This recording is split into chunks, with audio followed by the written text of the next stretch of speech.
I'll tell you a true story. A few months ago, I stayed at the Four Seasons in Las Vegas. It is a wonderful hotel. And the reason it's a wonderful hotel is not because of the fancy beds. Any hotel can go and buy a fancy bed. The reason it's a wonderful hotel is because of the people who work there.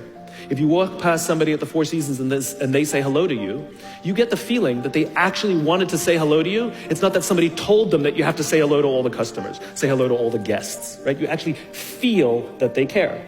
Now, in their lobby, they have a coffee stand. And one afternoon, I went to buy a cup of coffee, and there was a barista by the name of Noah who was serving me. Noah was fantastic. He was friendly and fun, and he was engaging with me, and I had so much fun buying a cup of coffee, I actually think I gave 100% tip, right? He was wonderful. So as is my nature, I asked Noah, do you like your job? And without skipping a beat, Noah says, I love my job. And so I followed up. I said, what is it that the Four Seasons is doing that would make you say to me, I love my job? And without skipping a beat, Noah said, throughout the day, managers will walk past me and ask me how I'm doing, if there's anything that I need to do my job better. He said, not just my manager, any manager. And then he said something magical. He says, I also work at Caesar's Palace. And at Caesar's Palace, the managers are trying to make sure we're doing everything right. They catch us when we do things wrong.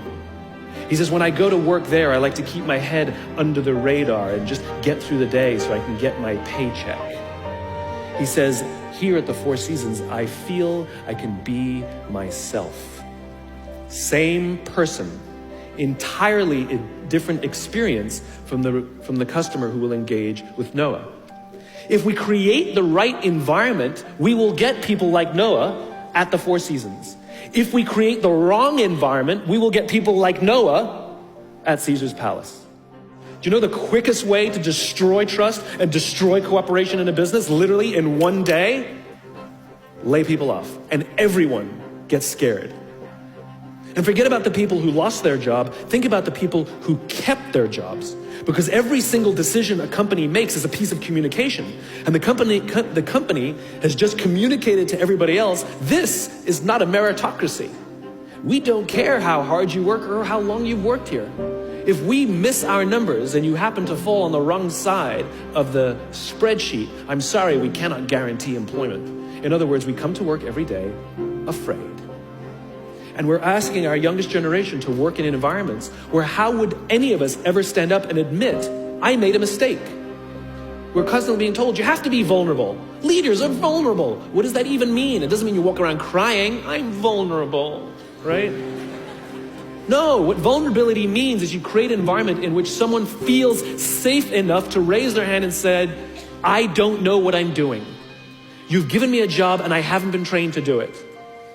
I need help. I made a mistake. I screwed something up. I'm scared. I'm worried.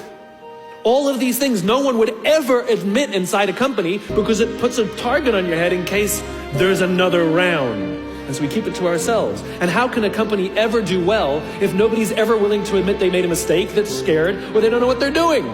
And so we've literally created cultures in which every single day everybody comes to work and lies, hides, and fakes.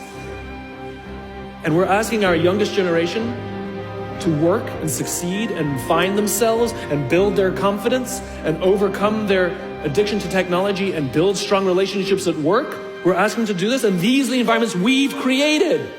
We keep saying to them, you're the future leaders. We're the leaders now. We're in control. What are we doing? This is what empathy means. It means if there's an entire generation struggling, maybe it's not them. It's like, you know, the only thing that the common factor in all my failed relationships? Me.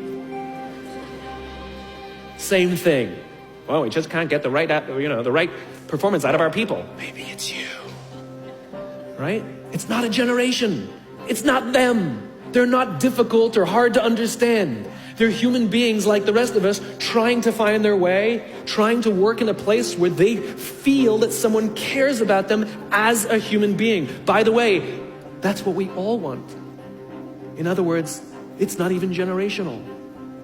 It's all of us. This is the practice of empathy.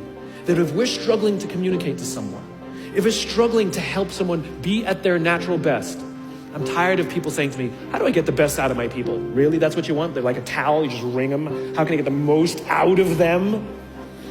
No, how do I help my people be at their natural best? Here's the lack of empathy. This is normal in our business world. You walk into someone's office, someone walks into our office and says, your numbers have been down for the 3rd quarter in a row. You have to pick up your numbers, otherwise I can't guarantee what the future will look like. How inspired do you think that person is to come to work the next day? Here's what empathy looks like. You walk into someone's office, someone walks into your office and says, your numbers are down for the 3rd quarter in a row. Are you okay? I'm worried about you. What's going on?